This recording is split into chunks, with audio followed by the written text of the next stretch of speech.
Hey guys, what is going on? Dylan here. What I got for you today is our second Prismatic build. We're going to be taking a look at the Titan build, and you know it has to be Consecration. This was the build I was looking forward to before Final Shape even released. Frenzied Blade gives you 3 charges. You can consecrate 3 times, plus you can pair this with Knockout. It is elite. I tested this with a few different exotics, but they all kind of have their pros and cons, but Syntheseps is going to be the one that we're going to land on. For the build itself, we're going to be using Blade Fury, Frenzied Blade to give us 3 melee charges, Shackle Grenade for the suspensions, and then, of course, Consecration and Knockout. Knockout's going to give you some health regen, and then, of course, Consecration is that very powerful melee slam that's great for ad clear and also really good for damage, especially when you pair that with Synthoceps. Now, I use Shackle Grenade specifically because of one of the fragments that I have, which I will show you later. But yeah, great. And then for the weapons themselves, I prefer the Call as my primary, and then Graviton Lance as my secondary. Heavy weapon I feel like really doesn't matter. And that works into the actual fragments that I have specifically. And not to mention that the Call is a fantastic weapon. It's the rocket sidearm, and those are just so good right now. But here is the Prophecy boss. We're just doing Consecration slams only. Now, I do throw a couple of the Transcendent Grenades just to get the abilities back a little bit faster. But for the most part, we're literally just using the Consecration slam. And we almost one-phase this dude. And this would have been an easy one phase, but I'm really not good at this game, and this damage phase was bad. Like I was facing the wrong way for that Consecration, and I think this one I was too close, so it goes through him. It doesn't actually explode on him. Either way, yeah.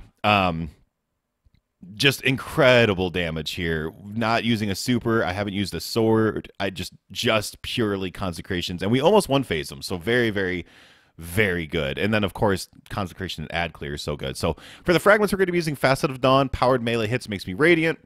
Can also make nearby allies radiant. Facet of Blessing starts health regeneration for those melee blows. If I'm Transcendent, it's me and allies.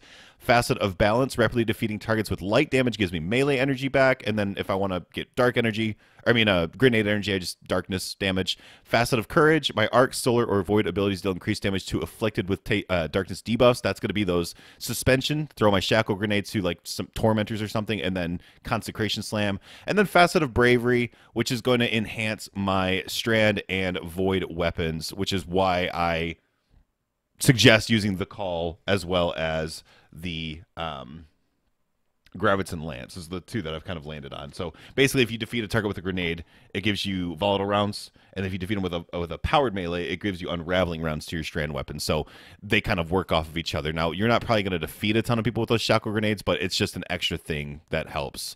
And yeah, I mean, when you pop your super, when you get done with your super, you get all full melee charges back. When you're Transcendent, you get increased melee ability. Obviously, for the mods, we're going to be looking at stuff that gives us melee energy back as much as possible. So picking up orbs gives us melee energy. Using our thruster or our class ability is going to give us melee energy, picking up orbs. And then, of course, I have Strand and Void siphons on. Just to create as many orbs as possible, just to keep getting that melee energy so that we can just keep slamming like crazy. And it's fun. It is a really, really fun build. And honestly, I was doing a little bit of the raid, and I used Banner of War, the Stasis or the Strand Titan, and I prefer this build so much more. It's way better for ad clear, and you know, they did nerf Banner of War a little bit, but I prefer this anyways. When you're Transcendent, it just it feels like you're using 2 supers, really. It like truly does. Some of the classes just kind of like Transcendence is just like a little bit of some extra help. This one truly feels like you have a second super with Transcendence, where you're just constantly slamming in the area around you. So anyways, that's the build. We got Warlock covered, we got Titan covered, and obviously, you know, we're going to be working on our Hunter build next, which will probably be either tomorrow or Monday. But let me know what you guys think. Let me know if you like this build. I will obviously have it pinned in a comment down below so you can try it out for yourself. And that's all we got. Leave a like, comment, subscribe. I'll talk to y'all later.